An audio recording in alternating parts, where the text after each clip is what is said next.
Assalamualaikum warahmatullahi wabarakatuh. Bismillah, alhamdulillah, salatu wassalamu ala rasulillah, amma ba'du. Bapak, saudara-saudara sekalian, jamaah Masjid Nurul Hidayah Komplek Serpong, Bumi Serpong Residen yang dirahmati Allah. Kita bersyukur di pagi hari yang sejuk ini, alhamdulillah kembali dipertemukan dalam keadaan sehat walafiat untuk mengawali aktivitas hari ini dengan sama-sama melaksanakan salat subuh berjamaah. Tentu yang menjadi harapan, menjadi doa kita, semoga seluruh ibadah yang kita laksanakan semuanya mendapat ridho Allah subhanahu wa ta'ala. Amin amin ya rabbal alamin.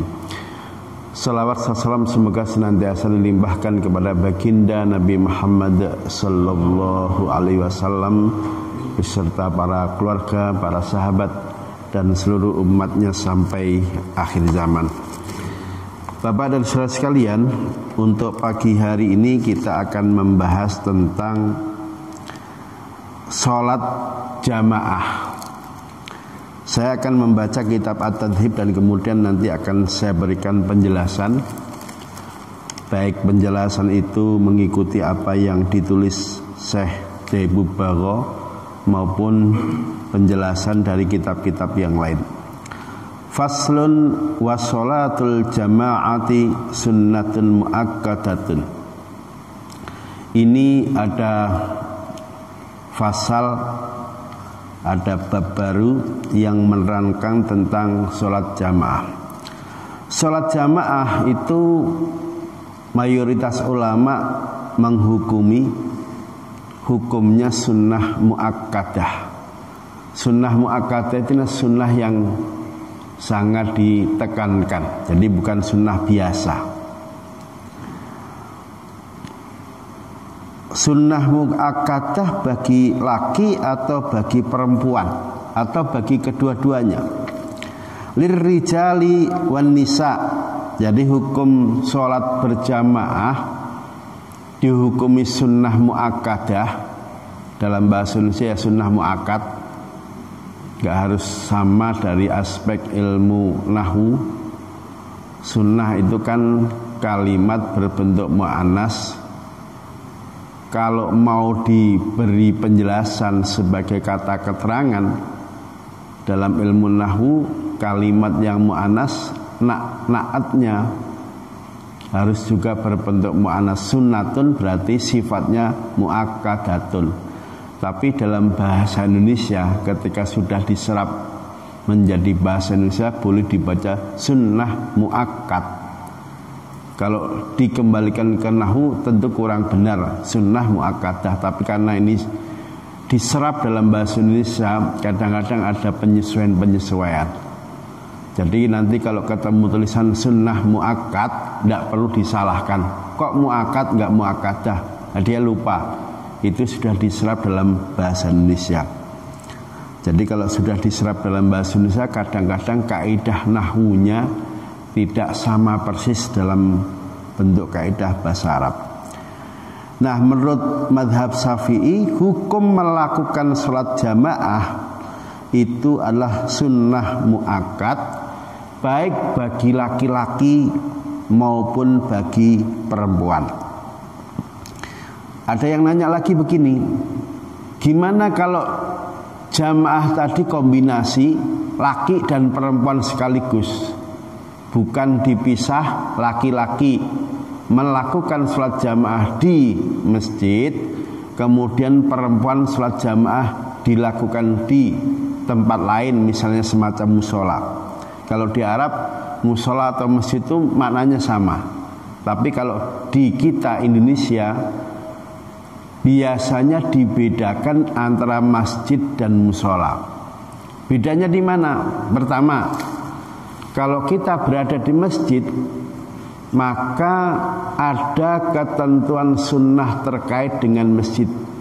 Misalnya masuk masjid, sebelum duduk melakukan sholat sunnah tahiyatul masjid. Kalau di musola tidak ada tahiyatul musola, masuk ya masuk saja, sudah duduk wiridan, baca doa, baca kalimat thayyibah yang lain. Tapi kalau ke masjid, masuk masjid itu sebelum kita duduk seperti ini, jangan lupa lakukan sholat tahiyatul masjid.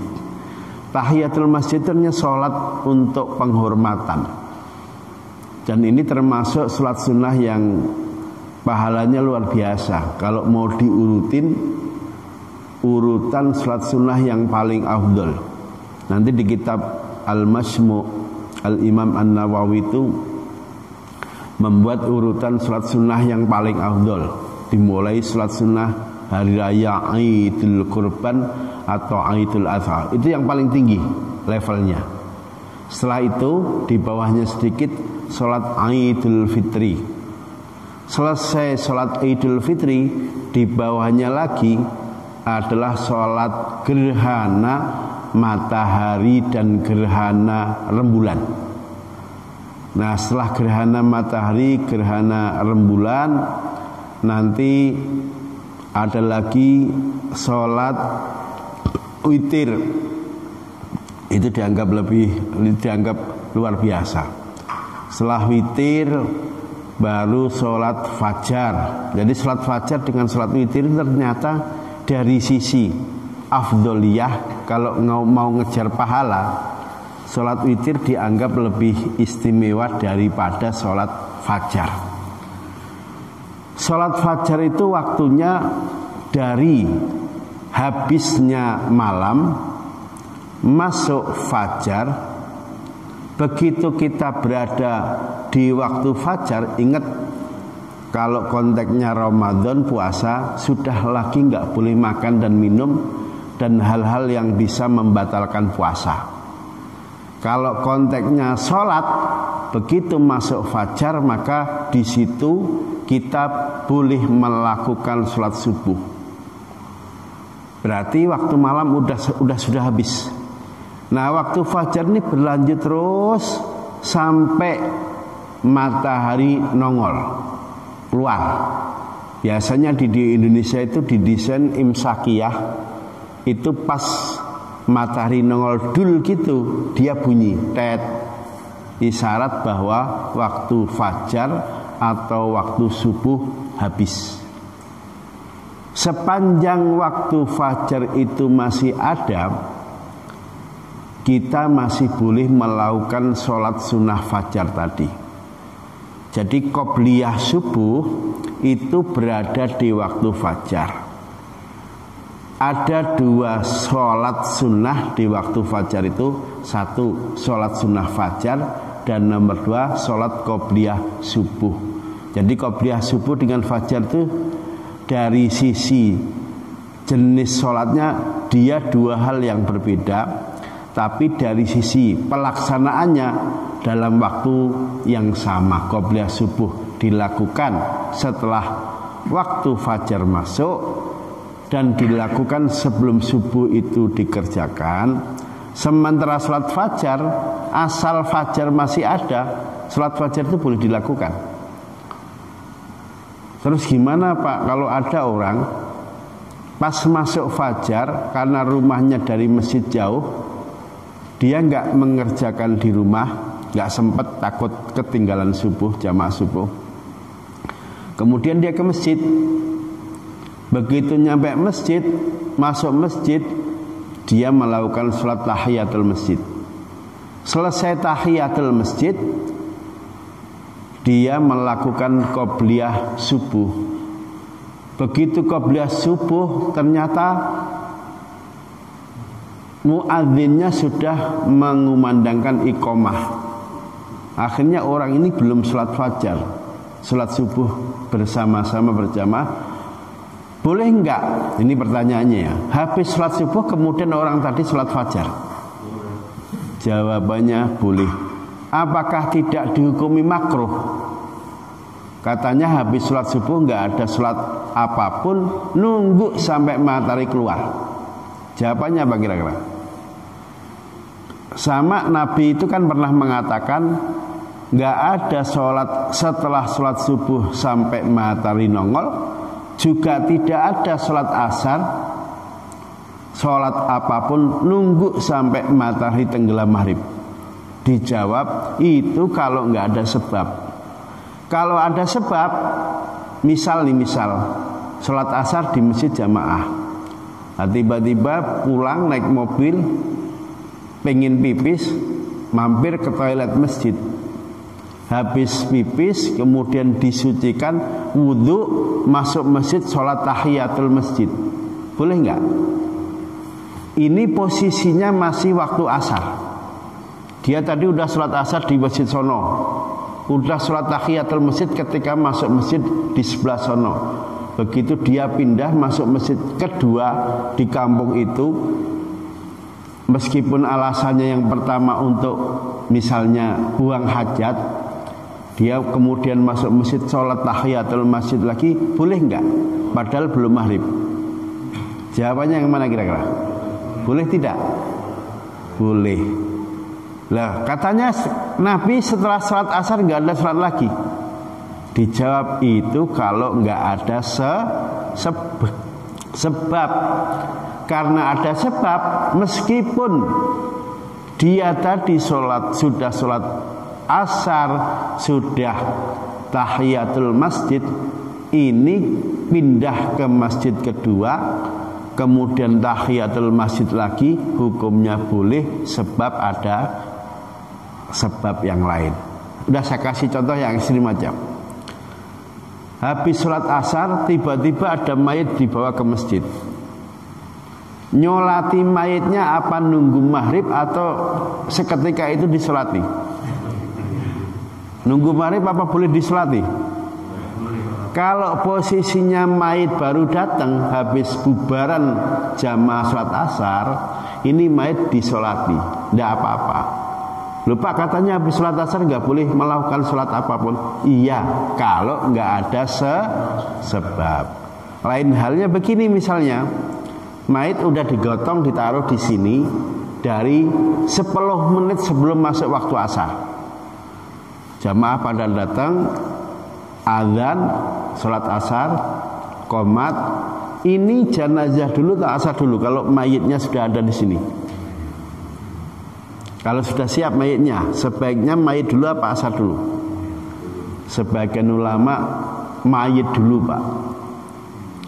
Kenapa kok mayit dulu? Iya, karena waktu asar masih panjang banget.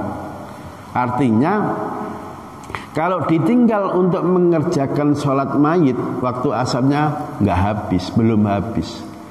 Nah, kalau mayitnya sudah siap, menurut qaul yang lebih kuat, mayitnya disolati dulu, habis itu sholat asar, biar tidak menyalahi apa yang dikatakan Nabi, habis sholat asar tidak ada sholat lagi. Tapi kalau mayitnya habis bubar sholat asar, tiba-tiba mayit datang, diturun dari ambulan, ya jangan buru-buru balik. Mayit taruh, kemudian imam tadi yang imam sholat asar mimpin sholat mayit. Jadi diingat-ingat ya, nanti kalau mayitnya sudah posisi siap, maka yang didahulukan nyolati mayit baru sholat asar. Tapi kalau kita udah selesai sholat asar, mayit baru datang, ndak usah buru-buru pulang, nyolati mayit dulu. Meskipun dalam posisi belum datang masuk waktu maghrib. Orang Arab itu kalau urusan mayit dia luar biasa mementingkan untuk melakukan ibadah kaitannya mayit. Nabi itu mengingatkan, kita nyolati mayit dapat pahala 1 kirot. 1 kirot itu segede apa? Gunung Uhud, tapi bentuknya bukan batu, bentuknya emas. Sudah pernah lihat Gunung Uhud? Sudah haji? Umroh? Nah nanti kalau pas haji, pas umroh, coba dilihatin Gunung Uhud itu. Gede, panjang. Kalau ditimbang nggak tahu berapa ribu ton itu.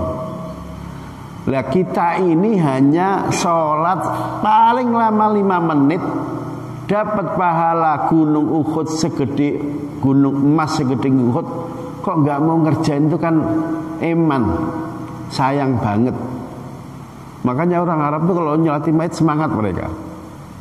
Malah kalau perlu nungguin, ada nggak ya sholat mayit hari ini, ditungguin dulu sebentar baru balik. Nah kita kadang-kadang mayit sudah di sini loh, itu malah ditinggal pergi, tinggal pulang. Kok nggak sayang hanya sebentar saja nyolati mayit, paling waktunya paling lama itu 10 menit, kok nggak mau melaksanakan. Jadi kalau dikabari ada orang mati nyolati mayit, usahakan kita menyempatkan, sabar sebentar, nggak usah buru-buru, tungguin nyolati mayit dulu. Gimana Pak? Ini bentar lagi masuk kantor. Nah kalau begitu, misalnya karena kondisinya mau ke kantor, saya ya, itu biasanya saya nyolati dulu. Makanya kalau dengar orang mati, kita takziah, yang kita sarankan ke keluarga sahibul musibah, segera mayit dimandikan. Untuk apa? Untuk ngasih kesempatan tetangganya yang hari itu mungkin sibuk harus buru-buru kantor, dia bisa nyolati meskipun sendirian. Jadi kalau saya takziah, misalnya ditulis pengumuman mati jam 7 pagi, nanti sholat mayit di masjid jam 10 pagi diimami ini. Lah nunggu sampai jam 10 kan lama Pak.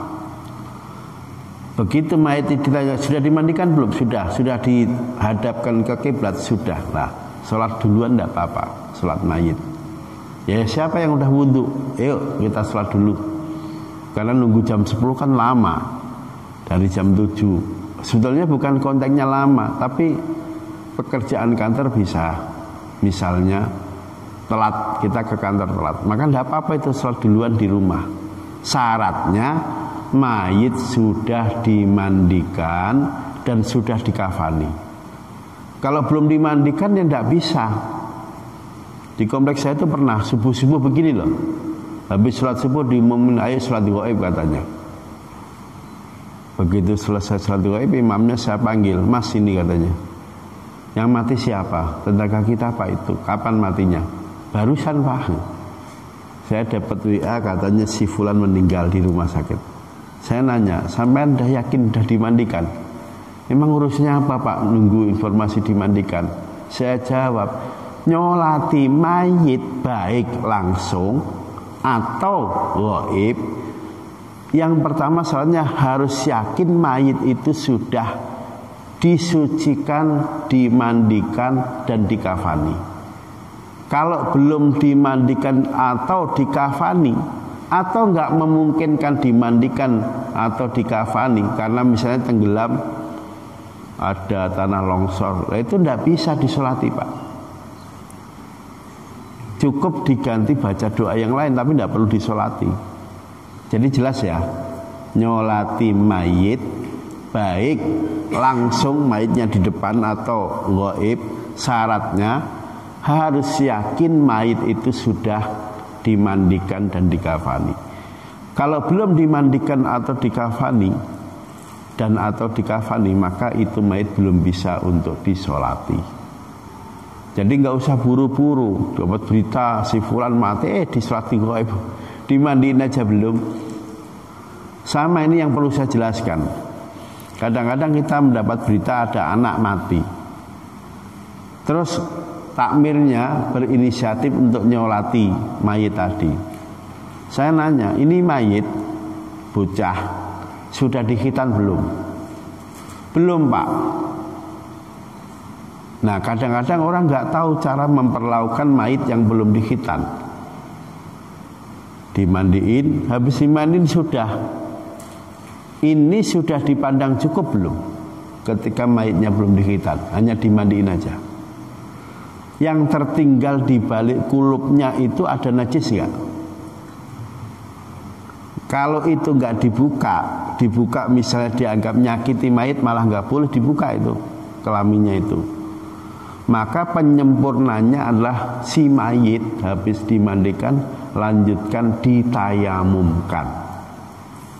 Kalau hanya dimandikan nggak pakai tayamum, berarti proses penyuciannya nggak sempurna, nggak bisa disolati.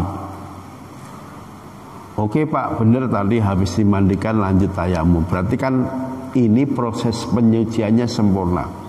Lah yang ngimami mayit baca doanya itu ketukar Pak.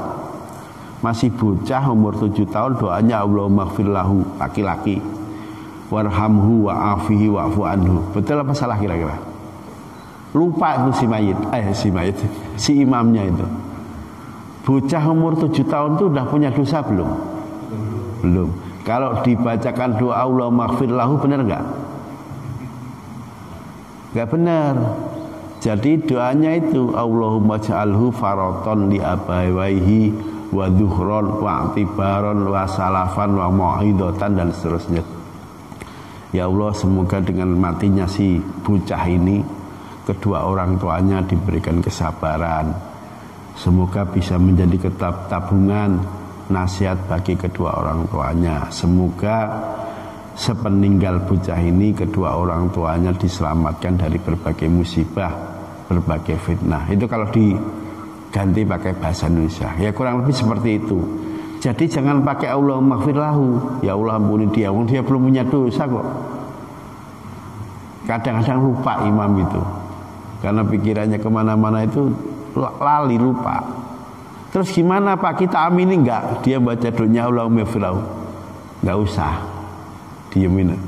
Masa diem semua Pak, kan kacau nanti. Kelihatannya dia mimpin doa enggak ada yang amini. Habis doanya kalah gimana? Sama orang sekarang tuh banyak yang ngawur bilang begini. Kalau betul tahlilan itu isinya baik, pasti Nabi itu ngajari, atau setidaknya ketika Nabi wafat para sahabat nahlilin Nabi. Pernah enggak ada orang ngomong begini nih? Wahabi itu yang suka ngomong begini. Jadi dia untuk nolak tahlilan, nggak mau diajak tahlilan, itu salah satu alasannya. Kalau memang betul tahlilan itu isinya baik, pasti Nabi ngajari, atau Nabi pasti ketika wafat ditahlili para sahabat. Ini orang gobloknya itu setengah mati, sampai karena nggak mau tahlilan diajak tahlilan, itu dia membuat ilustrasi semacam itu. Dia nggak sadar Nabi itu punya dosa enggak? Ada dosa enggak? Lah karena kalau enggak ada dosa lah ngapain Nabi diselamati, ditahlili, dimintakan maaf. Jadi orang yang mengatakan kalau tahlilan itu baik, mestinya Nabi kan ngajari tahlilan kepada kita. Atau pas Nabi wafat, sahabat kumpul semua nahlili Nabi. Ini pernyataan kelihatannya benar tapi salah. Bahkan gak etis sampai nyuruh sahabat itu suruh nahlili Nabi. Wong Nabi gak punya dosa kok. Dan jangan kemudian disimpulkan kalau Nabi gak ngajari pasti itu sesuatu yang buruk. Bisa jadi ketika itu belum ada kebutuhan, maka Nabi belum mengajarkan secara langsung. Jadi orang-orang yang rewel diajak tahlilan itu dikasih tahu bahwa nahlili orang itu pertimbangannya karena orang itu punya dosa meskipun sedikit, dan tujuannya dibacakan tahlil adalah kalau dia punya dosa semoga dosanya diampuni. Kalau enggak punya dosa, misalnya karena masih anak-anak, orang tua dari si mayit nanti mendapatkan kesabaran, aman dari fitnah dan sebagainya. Jadi seperti itu. Baik, kembali ke masalah sholat jamaah. Intinya hukum sholat jamaah baik bagi laki-laki maupun bagi perempuan itu sunnah muakkad menurut mazhab Syafi'i. Nanti mazhab lain ada yang ulama yang mengatakan hukumnya fardu kifayah. Kalau disebut fardu kifayah, satu kampung masjidnya 5, sudah ada masjid satu yang tadi melaksanakan sholat fardu berjamaah, maka yang lain gugur. Nah sekarang yang jadi problem begini, sholat jamaah hukumnya sunnah muakkad itu apakah kumpulan jamaah laki-laki atau kumpulan jamaah perempuan, atau masjid yang di dalamnya ada jamaah laki dan perempuan? Dijawab di sini, hukum sunnah muakkadah itu bisa yang jamaah semuanya laki-laki seperti ini, bisa juga yang jamaah semuanya perempuan. Kalau di kampung-kampung itu ada namanya musola untuk perempuan. Di sini ada enggak? Ibu-ibu ngumpul sholat bareng sendiri. Enggak ada ya? Sekarang pertanyaannya, di Madinah ada enggak Pak ibu-ibu ngumpul sholat sendiri? Ada enggak kira-kira? Bapak-bapak nanti kalau pas haji atau umroh saya kasih tahu ya. Ini Masjid Nabawi. Sebelah Masjid Nabawi bagian belakang itu kan ketemu makam Baqi. Sekali-kali habis sholat subuh jalan-jalan pagi. Habis sholat subuh jalan melewati makam Baqi, lurus lagi. Nanti di sana ketemu pasar. Lurus dikit ketemu musolanya Sayyidina Ali. Segede ini kurang lebih. Tapi bagus. Isinya dalamnya duit banyak. Karena orang lewat semua itu buka jendela dilemparin duit, nyari berkah. Tapi ini ditutup Pak oleh pemerintah Saudi. Pokoknya yang bau-bau Syiah itu nggak boleh. Jalan dikit nanti ketemu musolanya Ubay bin Ka'ab. Jalan lagi ketemu musolanya Abu Bakar. Saya ngitung ada 4 apa 5 gitu. Ya dalam pikiran saya begini, kita yang dari Jakarta sampai Saudi itu kan paling enggak 7.000 kilo. Pengen nyampe sana biar bisa jamaah sholat di Masjid Nabawi yang pahalanya 1000 kali lipat dibandingkan kita sholat di Istiqlal. Lah kenapa justru para sahabat itu kok sholatnya enggak Masjid Nabawi, malah bikin musola sendiri-sendiri? Itu pikiran saya itu. Saya akhirnya ngerenung dan ketemu jawabannya. Ulama dulu, sahabat-sahabat itu kan enggak mikirin pahala. Mau dikasih 1000, kasih 100.000, terserah Allah. Yang penting saya sholat. Nggak kayak kita, pahala melulu yang dihitung-hitung. Nah yang kedua, Masjid Nabawi pada zaman Nabi itu jangan dibayangkan yang sekarang kelihatan megah segede itu. Dulu Masjid Nabawi itu ngambil sebagian dari rumah Nabi untuk masjid. Bahkan kalau nggak salah sebagian dari kamar Nabi itu ketabrak perluasan Masjid Nabawi itu. Lah nanti waktu-waktu tertentu, misalnya Jumat, itu tempatnya kan sempit. Ibu-ibu kalau ikut jamaah nggak muat, bapak malah nggak dapat tempat. Akibatnya ini ibu-ibu belakangnya ketemu bapak-bapak. Boleh nggak bapak-bapak sholat di belakangnya ibu-ibu dalam satu lokasi? Jawabannya nggak boleh, meskipun sholatnya di Masjidil Haram. Jadi dalam Masjidil Haram pun usahakan kalau situasinya sulit diatur ibu dan bapak ini dibuat terpisah, minimal sholatnya jangan di belakang perempuan. Lah di Mekah itu karena mereka tawaf itu kan laki perempuan campur aduk. Begitu azan ya dia langsung minggir aja gitu. Akhirnya posisi laki-laki kadang-kadang di belakang perempuan. Ulama umumnya mengatakan ya sudahlah, itu darurat saja. Meskipun dari aspek syariat kalau bisa menghindari itu juga nggak boleh. Sekalipun sholatnya di Masjidil Haram, apalagi kalau sholatnya di masjid di Pamulang. Ini bapak, itu ibu-ibu, belakangnya bawa lagi, kacau itu. Jadi kalau masjidnya sempit, ibu-ibu ngalah, sholatnya di rumah aja, atau ibu-ibu disediakan tempat tersendiri yang disebut musola tadi, mereka jamaah dengan sesama ibu-ibu. Mestinya begitu mestinya. Nah yang kedua, kita kalau lihat masjid-masjid di kampung itu masih tertib Pak. Masjid itu biasanya ada 3 ruangan.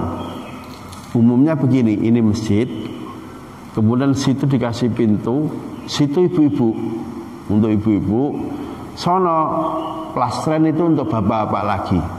Jadi antara bapak dan ibu dipisah dengan tembok yang kuat, akses menuju tempat ibu-ibu dikasih pintu.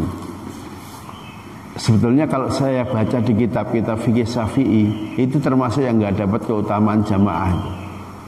Biar dapat keutamaan jamaah, mestinya ibu-ibu paling belakang, depannya bapak, bukan ibu-ibunya di samping. Itu kalau saya baca di kitab Syafi'iyah. Meskipun apa yang terjadi di Madinah, ternyata ibu-ibu itu tidak taruh di belakang tapi di samping jamaah laki-laki. Jadi saya masih belum ketemu teori yang disebut dalam kitab fikih dengan praktek di Madinah, di mana posisi ibu-ibu tidak ditaruh di belakang tapi di samping. Dijawab bahwa menempatkan saf ibu-ibu di samping itu baru belakangan, bukan sejak zaman Nabi begitu. Kalau sejak zaman Nabi, Nabi masih hidup, saf ibu-ibu itu ditaruh di belakangnya laki-laki. Buktinya apa?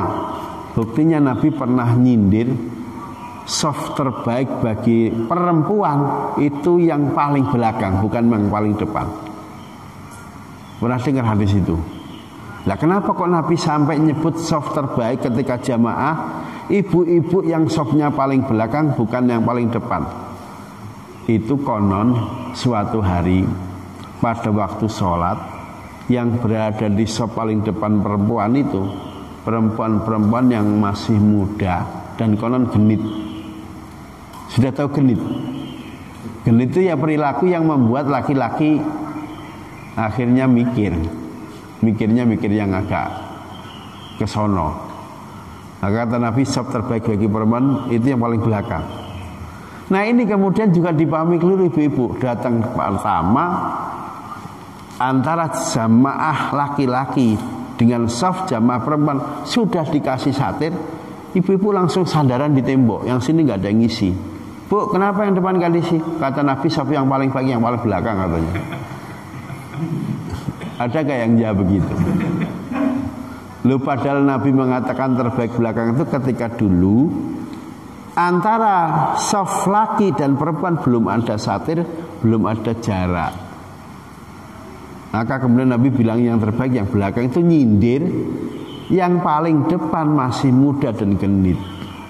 Artinya kalau sekarang yang datang ibu-ibu udah tua-tua, ya di depan tidak apa-apa, apalagi sudah dikasih satir penghalang. Jadi karena praktek zaman Nabi posisi perempuan di belakang laki-laki bukan di samping, itu kemudian dikaitkan dengan keutamaan jamaah 27 atau 25 kali lipat. Jadi di masjid saya, di kampung saya itu posisi perempuan masih ditempatkan di samping. Jadi kalau ini bangunan utama, ini diikrarkan, diwakafkan masjid. Yang samping itu katanya serambi masjid, bukan sanusaf untuk perempuan itu bukan masjid. Tujuannya kalau pas pengajian, ibu-ibu lagi haid berhalangan, dia di tempat itu nggak apa-apa. Yang bapak di masjid ini. Sebab kalau itu juga diikrarkan sebagai masjid, menurut mazhab Syafi'i, orang yang hadas besar nggak boleh berdiam lama di masjid. Nah, kecuali kita ikut fatwanya Imam Ahmad bin Hambal, perempuan tidak apa-apa dalam masjid dalam keadaan men, dengan syarat dia bisa menjaga diri tidak mengotori masjid. Tapi dalam mazhab Syafi'i kalau itu tidak ada. Meskipun kita boleh pindah mazhab ikut mazhab Hambali itu. Jadi sekali lagi, hukum sholat jamaah sunnah mu'akkadah dalam mazhab Syafi'i itu berlaku baik bagi bapak-bapak maupun baik bagi ibu-ibu, baik tempatnya jadi satu atau tempatnya dipisah. Seperti itu. Dan nanti ada fatwa kedua, hukum sholat jamaah itu tidak sunnah mu'akkad tapi fardu kifayah. Fardu kifayah. Sekali lagi pada zaman Nabi, karena masjidnya zaman Nabi itu kecil. Ada yang ngitung masjid zaman Nabi itu hanya 8 meteran persegi. Ini ada berapa meter nih? 8 meteran nih ya, 7 meter atau 8. Ya kurang lebih segede ini. Nah karena zaman Nabi masjidnya nggak besar, Jumatan itu satu kampung ya hanya satu, maka kemudian muncul fatwa kalau pas Lebaran jatuh hari Jumat, umat Islam yang datang dari atas gunung ini yang turun ikut sholat id sama Nabi dibolehkan tidak ngadain Jumatan. Misal rumahnya, masjidnya di sini hanya satu zaman Nabi itu. Dia di atas gunung sebelah utara Madinah. Itu jaraknya bisa 7 sampai 8 kilo, 10 kilo. 10 kilo itu kalau jalan kaki perlu berapa jam? Ada nggak kira-kira memakan waktu 1 jam 10 kilo? Bisa jadi lebih. Jangan dibayangin jalan zaman itu kayak gini halusnya, batu, pohon. Maka kata Nabi kalau hari raya jatuh hari Jumat nggak ada Jumatan. Nah ini tinggalnya di seru residen, Pak, kan ini Lebarannya jatuh hari Jumat. Enak Pak, habis sholat id nanti nggak ada Jumatan, sholat zuhur. Dia nggak mikir, rumahnya dari masjid hanya 5 meter. Lah kok nuntut karena Jumatannya jatuh pas Lebaran nggak Jumatan coba.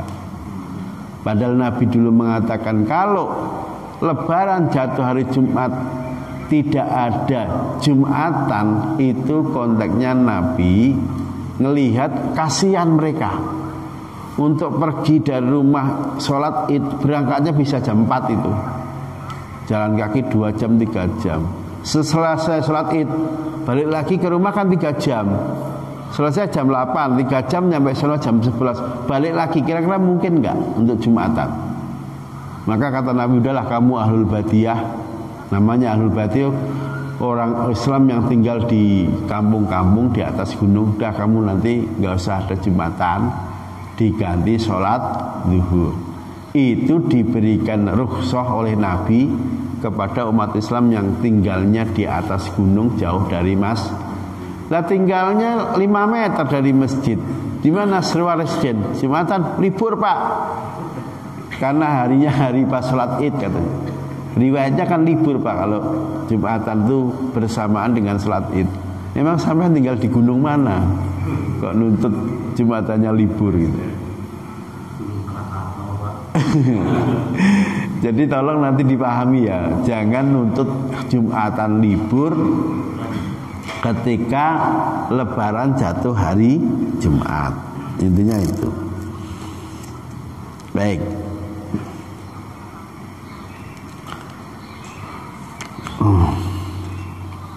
Wa 'alal ma'mumi ayyan wiyal i'timama dunal imami. Ketika sholat berjamaah, bagi yang makomnya sebagai makmum, ya niat ketika kita sholat itu mau sholat jamaah, menjadi makmum yang baik, bukan makmum yang kurang ajar, nggak punya akhlak kepada imam. Memang ada Pak makmum kurang ajar, banyak sekarang ini. Imamnya kunut itu loh, nggak mau kunut dia, gini aja tangannya atau gini aja. Ini makmum kurang ajar sebetulnya dalam konteks ini. Jadi di sini dikatakan ketika kita masuk masjid, niat mau sholat berjamaah, ya diniati mau jamaah. Kalau sudah diniati jamaah, semua gerakan imam diikuti ketika gerakannya tidak salah. Baca kunut itu salah enggak? Enggak. Lah nyapa kamu enggak mau kunut, imamnya kunut? Saya mazhabnya beda Pak. Coba belajar kepada tokoh-tokoh besar. Pak Hamka dulu kan tinggalnya di Kebayoran Baru itu. Beliau awal-awal nggak pernah kunut. Nah, suatu hari diundang ke Gontor Ponorogo, ngimami di masjid banyak santri. Sebelum ngimamin dia balik badan. Di masjid ini kalau subuh kunut nggak? Kunut Pak Kiai katanya. Oke nanti kunut. Kunut beliau. Jadi hukum baca kunut itu sunnah. Kalau dalam mazhab Syafi'i kategorinya sunnah ab'ad. Sunnah ab'ad itu kalau lupa ketinggalan, sunnah diganti sujud sahwi. Kalau Allahu Akbar angkat tangan namanya sunnah hayat. Sami Allahu liman hamidah angkat tangan lagi. Bangun dari duduk tahiyat awal angkat tangan, itu hayat. Kalau yang hayat lupa ya sudah, nggak usah diganti apa-apa. Khusus sunnah ab'ad, kelupaan sunnah nanti sebelum salam sujud sahwi. Pak lupa nggak kunut, pas mau sujud sahwi lupa lagi Pak. Bablas salam gimana? Ya sudah, lupa lagi. Lupanya 2 kali. Tapi kalau nggak lupa sebelum salam sujud 2 kali. Untuk nuker tadi lupa nggak baca kunut, itu karena hukum kunut termasuk sunnah ab'ad. Jadi sunnah ab'ad adalah sunnah-sunnah yang kalau ketinggalan sunnah diganti sujud sahwi. Contoh salat maghrib 3 rakaat ya. Rakaat kedua kan tahiyat awal. Lah ini imam lupa Pak, nggak duduk tahiyat awal. Diingetin subhanallah nggak denger. Sudah bablas berdiri. Teriak lagi subhanallah, udah berdiri tegak. Balik lagi untuk duduk apa dibablasin? Kalau orang itu pas diingetin makmum subhanallah baru ngah, otaknya nyambung tapi sudah berdiri tegak, kok dia balik duduk malah batal sholatnya. Gimana Pak? Bablasin aja, nggak tahiyat awal nggak apa-apa. Itu hukumnya sunnah ab'ad. Dan nanti sebelum salam sunnah diganti sujud sahwi. Mau sujud sahwi lupa lagi Pak, salam ternyata, ya sudah nggak apa-apa. Jadi seperti itu. Jadi duduk tahiyat awal itu hukumnya apa? Sunnah ab'ad. Kalau imam lupa, nggak ada yang ngingetin, nggak duduk tahiyat awal, sholatnya tetap sah. Lah nanti ketika salam, sebelum salam, sunnah sujud sahwi. Jadi yang sunnah apa itu? 1 tahiyat awal, duduk tahiyat awal. 2 baca kunut subuh. Kunut subuh itu hukumnya ada yang mengatakan sunnah muakkadah, ada yang mengatakan tidak sunnah muakkadah. Mazhab Hanafi ada kunut enggak? Enggak ada kunut. Mazhab Maliki ada kunut enggak? Ada. Tapi letaknya qabla ruku' dan tidak dibaca keras, baca masing-masing. Jadi nanti kalau sampean sholat di negara-negara di Afrika, jangan kaget imam subuh itu di rakaat kedua baca Fatihah kencang. Selesai Fatihah baca surat kencang. Selesai baca surat nggak langsung ruku, diem dulu agak lama. Itu maksudnya apa? Ngasih kesempatan yang mau baca doa kunut, doa masing-masing. Habis itu ruku, i'tidal, bablas sujud. Kalau mazhab Syafi'i kunutnya dibaca setelah ruku sebelum sujud. Fatihah, surat, ruku, bangun ruku, nggak langsung bablas sujud tapi baca kunut dibaca keras. Itu bedanya mazhab Maliki dan mazhab Syafi'i. Jadi mazhab Syafi'i ada kesunahan baca kunut, bacanya setelah ruku. Kalau mazhab Maliki bacanya setelah ruku dan dibaca keras. Kalau mazhab Maliki ada kunut, bacanya sebelum ruku dibaca masing-masing, tidak dipimpin imam. Kalau mazhab Hanafi nggak ada kunut, 12 saja. Mazhab Hambali Ahmad bin Hanbal juga nggak pakai kunut, 12 saja. Nah yang lucu, tinggalnya di BSR, dari rumah udah niat mau jamaah, imamnya kunut loh, nggak mau kunut, masih gini aja tangannya. Ini namanya makmum kurang ajar. Biarin aja di syuting biar orang tahu semua nanti. Yang nggak kunut-kunut, yang namanya makmum yang nggak punya kurang akhlak atau kurang adab. Jadi kalau sampean sudah niat mau jamaah, pas ketemu imamnya kunut, ikut kunut. Sebaliknya, meskipun tiap hari kita kunut, tiba-tiba sholat di terminal pas subuh, imamnya nggak kunut Pak, ya kamu jangan kemudian ngeyel kunut sendiri, ikut nggak usah kunut, gitu loh. Tapi yang bijak, kenapa imam sebelum mimpin tuh balik badan ngadep jamaah, itu tujuannya untuk melihat jamaahku siapa sih. Oh ternyata orang-orang NU, meskipun tiap hari gak kunut, ya dia kunut lah, menghormati jamaahnya tadi. Jadi Pak Hamka itu ngajari kita bagaimana menjadi makmum, menjadi imam yang berakhlak. Beliau begitu nyampe Gontor, sebelum ngimami, balik badan nanya ke makmumnya, di sini biasanya sebelum kunut enggak? Kunut Pak Kiai. Oke, nanti kita kunut. Ngalah beliau. Nah yang orang-orang yang begini lah kita cari itu, bijak, arif dan sebagainya. Jadi begitu kita dari rumah ke masjid mau jamaah, niat jamaah. Wa al makmumi, dan iku wajib bagi makmum ayan wiya utawi si makmum tadi hendaknya niat al-i'timama untuk makmum dunal imam, jangan niat jadi imam. Imamnya sudah ada. Jadi sebetulnya kalau ada imam rawatib, tamu itu ngikut imam rawatib. Saya sebetulnya karena saya diizinkan jadi imam baru berani. Kalau nggak diizin saya nggak boleh. Entah aku yang jadi imam, saya akan tamu, nggak boleh. Sama ketika saya bertamu pas sholat zuhur, yang jadi imam siapa? Tuan rumah. Tamu nggak boleh, saya aja jadi imam, saya kan di sana jadi imam besar katanya. Nggak boleh. Itu haknya tuan rumah. Jadi kalau tuan rumahnya maju jadi imam, kita sebagai tamu meskipun di sana tiap hari ngimamin nggak boleh ngeyel. Jadi makmum. Nah, kecuali tuan rumahnya Pak Kiai monggo silahkan jadi imam. Nah kalau diizinin baru boleh. Di sini juga gitu. Kalau saya nggak diizinin saya nggak boleh nyelonong tiba-tiba maju jadi imam. Jadi yang baik imam rawatib itu yang jadi imam. Saya sebagai tamu jadi makmuman lillahi ta'ala. Urutannya begitu. Tapi kalau imam rawatibnya mempersilahkan, ya kadang-kadang enggak apa-apa. Tapi harus dapat izin dulu.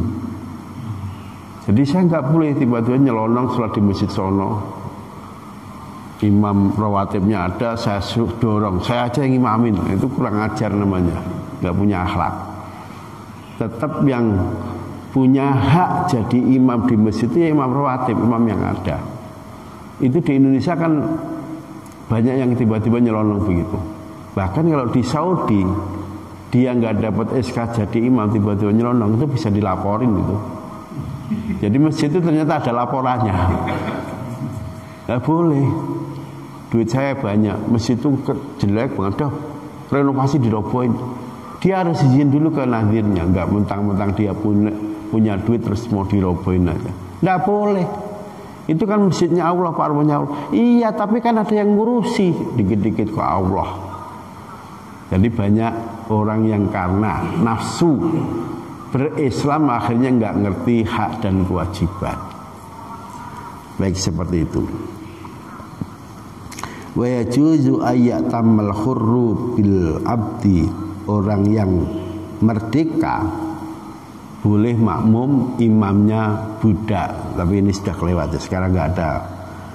Wal balik fil murahiki, boleh orang-orang laki-laki dewasa, balik itu artinya dewasa, makmum imamnya anak-anak yang hampir balik. Di Indonesia itu anggap saja anak-anak yang disebut murahik itu umur 10 tahun, 9 tahun. Tapi kalau 11 tahun biasanya sudah mimpi basah laki-laki. Sudah maju sekarang anak-anak sekarang itu. Sudah maju proses dewasanya.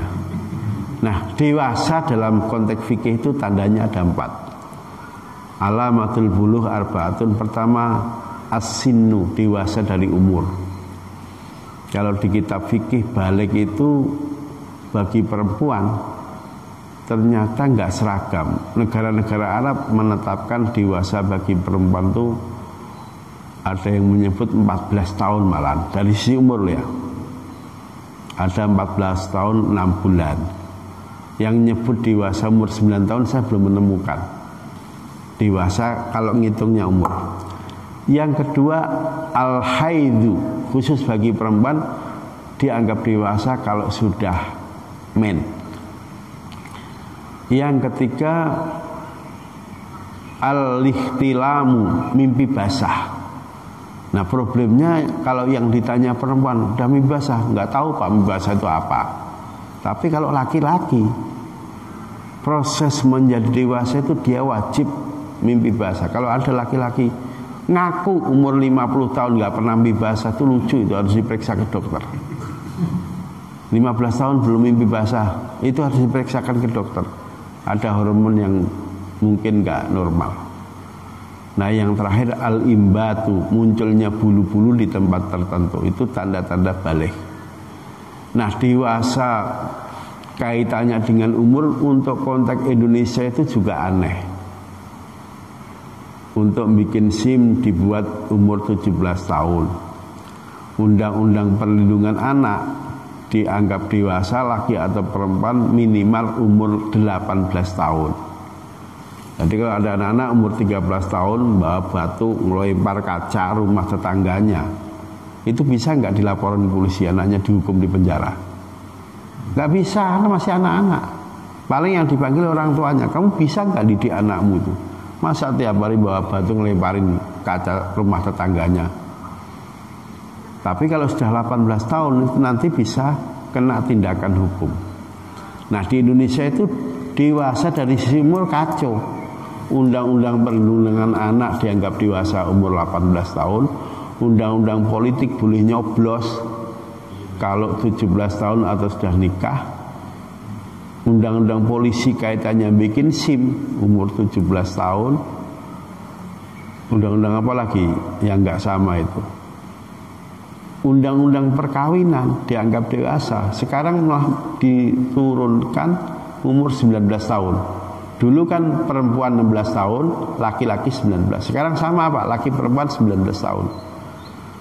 Wong dulu ditetapkan usia nikah perempuan 16 tahun saja. Banyak perempuan yang gak sabaran nunggu 16 tahun. 14 tahun udah hamil ya Pak. Jadi serba kerepotan. Ini gimana sih Pak yang baik? Mundur apa maju? Lah wong ditetapkan 16 tahun aja yang udah hamil duluan banyak, apalagi dimundurkan 19 tahun. Itu yang paling banyak ngeluh dinas Dukcapil itu yang suka bikin. Itu yang ngelapori Pak gimana? Udah hamil. Padahal dia punya hak untuk dapat KTP, punya umurnya sekian, tapi udah hamil duluan katanya. Bingung itu. Jadi antara kajian agama dengan pendekatan Komnas HAM, Komnas Perempuan itu ternyata beda. Maunya usia nikah dimundur-mundurkan terus, tapi dari aspek kebutuhan biologis ternyata anak-anak sekarang itu nggak mau nunggu 19 tahun. Umur 17 tahun udah hamil ya Pak. Jadi saya ulang, alamatul bulugh arbaatun, tanda dewasa itu ada 4. Ada tanda dewasa dari sisi umur. Ada yang membatasi 13 tahun, 13 tahun 6 bulan. Dan nanti kalau terkait undang-undang politik, undang-undang negara itu juga macam-macam. Ada yang 18 tahun, 19 tahun, 17 tahun. Yang kedua al-haidhu, telah menstruasi. Kalau menurut fikih perempuan men dianggap normal itu minimal umurnya 9 tahun komariah, bukan samsiah. Jadi kalau ada anak umur 8 tahun 10 bulan sudah men, ini dianggap normal, bukan istihadah. Nah yang ketiga al-ihtilam, mimpi basah. Cuman problemnya yang mimpi basah itu hanya dialami bagi laki-laki. Yang perempuan kadang mimpi kadang enggak. Laki-laki itu proses dari anak ke dewasa semua harus mimpi basah. Kalau sampai ada laki-laki umur 30 tahun ngaku belum pernah mimpi basah, harus dibawa ke dokter itu, diperiksa. Ada yang enggak normal. Nah yang terakhir, pertama asinu, al-haidhu, al-ihtilam. Yang terakhir al-imbat. Tanda-tanda dewasa adalah munculnya bulu di tempat-tempat di area tertentu, di area ketiak, kemaluan misalnya. Baik, saya kira ini penjelasan sebagai pengantar dulu karena masih panjang. Hal-hal terkait jamaah, sekali lagi ketika kita dari rumah niat mau sholat jamaah, jangan bawa-bawa madhab, jangan bawa-bawa ideologi. Saya anti kunut pak, lah nyampe masjid imamnya kunut tetap nggak mau kunut. Kamu makmum yang kurang ajar namanya. Jadi kalau misalnya biasanya kamu nggak kunut, ke masjid BSR di sini imamnya kunut, ikutan kunut, jangan nggak mau kunut. Nah, sama halnya bagi yang tiap hari kunut, lah kok tiba-tiba di terminal mau naik pesawat, sholat di bandara, sholat subuh, imamnya ternyata nggak kunut, ya kamu nggak usah kunut, jangan ngeyel. Malah diteriakin lagi subhanallah katanya kalian. Imamnya bingung itu maksudnya apa, saya diteriakin subhanallah. Jadi seperti itu. Baik, terima kasih. Ada yang ingin tanya? Ada yang, silakan lah. Bismillahirrahmanirrahim. Waalaikumsalam warahmatullahi wabarakatuh. Misalnya kita sedang sahur, terus kita bermakmum sholat di masjid. Iya. Tetapi kita ragu-ragu misalnya apakah bacaan Fatihah imam benar atau tidak. Kita kemudian setelah dua itu misalnya dengar bacaan yang kita fasih, boleh nggak kemudian yang munfarid? Baik. Gini, sekarang kita sebagai jamaah harus berani. Kalau kelihatannya di masjid, di musola itu nggak ada yang beres, saya kayaknya yang bacaannya paling benar, sampean maju jadi imam. Nggak usah sungkan-sungkan. Karena kita tinggal di Indonesia, bukan tinggal di Arab. Kalau di Arab sudah ada pak jadwal masjid ini, imamnya ini, khotibnya ini. Kita nggak boleh ngeyel, nekat jadi imam, ditangkap itu. Kalau di Indonesia karena nggak ada yang nangkep, nggak ada yang laporin polisi, kok sampean berada di masjid terminal yakin bacaannya paling bagus, sampean harus berani maju jadi imam. Apalagi di masjid itu celananya semuanya nggak beres, kelihatannya masih mu'alam-mu'alam. Udah sampean maju jadi imam. Saya mau menyebut cingkrang, nanti jangan-jangan ada yang laporin lagi. Ya pokoknya sampean tahulah tanda-tandanya itu kelihatannya nggak beres. Gimana pak, saya udah husnudzon jadi makmum, begitu sudah Allahu Akbar bacaannya semrawut, mestinya iya karena budua, iya karena stain, tasdidnya hilang pak, iya karena budua, iya karena stain. Kalau begitu sampean kelihatannya masih jamaah tapi dalam hati niat mufaroqah. Karena ketika bacaan Fatihahnya salah, itu sholat batal. Sholatnya dihukumi batal. Jadi jangankan yang salah satu surat, baca satu kalimat dalam surat yang dianggap salah, itu sholatnya sudah dihukumi batal. Makanya dulu ketika ada orang belajar Quran, biasanya yang disuruh baca duluan dan harus benar itu Fatihah. Paman saya itu cerita pada waktu ngaji Quran sama Kiai Arwani Kudus, sebulan tuh nggak khatam Fatihah tok. Coba kalau kita jadi santri bisa-bisa pulang boyong gitu. Gurunya ketat, masa baca alhamdulillah aja sebulan nggak barbar katanya. Boyong nggak sabaran santri. Dulu tuh banyak santri untuk ngatamin Al-Fatihah itu 1 bulan kadang-kadang nggak kelar-kelar. Begitu Fatihahnya beres, yang lain ngobot cepat itu ternyata. Kenapa kok baca Fatihah itu betul-betul diamati oleh Kiai Arwani? Sebab Fatihah itu nggak boleh salah. Kalau Fatihahnya sudah benar, insya Allah yang lain ikut benar. Jadi dalam sholat, seluruh bacaan yang dituntut bacaannya nggak boleh salah itu 2 hal. 1, membaca suratul Fatihah, dan yang kedua membaca tasahud at-tahiyyatul mubarakatus sholawatut thayyibatullah sampai Allahumma sholli ala Muhammad wa ala ali Muhammad. kama barokta dan seterusnya itu hukumnya sunnah, dibaca boleh, nggak dibaca nggak batalin sholat. Nah, tahiyat dalam sholat itu kan ada dua, ada tahiyat awal, ada tahiyat akhir. Yang dituntut nggak boleh salah bacaannya itu terutama di tahiyat akhir. Kalau tahiyat awal kan hukumnya sunnah abad, ditinggal, jangan ditinggal lah, lupa itu nggak batalin sholat. Nanti diganti dengan sujud sahwi. Kalau ingat juga mau sujud sahwi lupa lagi. Sementara tahiyat akhir itu nggak boleh salah dan nggak boleh ditinggal. Ditinggal batal sholatnya. Jadi seperti itu. Yakin imamnya bacaannya salah, Fatihahnya berantakan, dah niat mufarokoh. Sebab kalau langsung pergi kan pertama ngelewati jamaah yang lain, yang nomor dua pasti ribut nanti satu masjid. Udahlah kita kelihatannya ikut dia padahal hatinya tidak. Itulah yang disebut mufarokoh. Wajib mufarokoh. Sebab kalau kita nggak mufarokoh, sholat itu dianggap nggak berhasil, gagal, kita ngulang lagi. Tapi kalau udah niat mufarokoh nggak perlu ngulang. Karena kita udah sholat, kelihatannya jamaah tapi sebetulnya nggak jamaah, itu mufarokoh.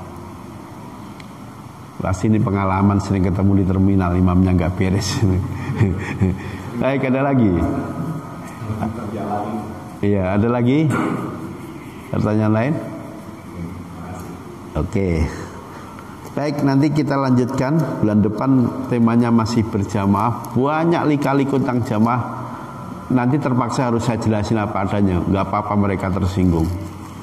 Urusan sholat gak ada tersinggung-tersinggungan. Harus dijelasin semuanya.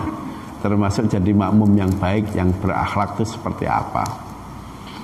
Saya kira begitu. Terima kasih. Usikum ba'iyya ya bitaqwallah wa ulul muwaffiq ila aqwamit thoriq. Assalamualaikum warahmatullahi wabarakatuh.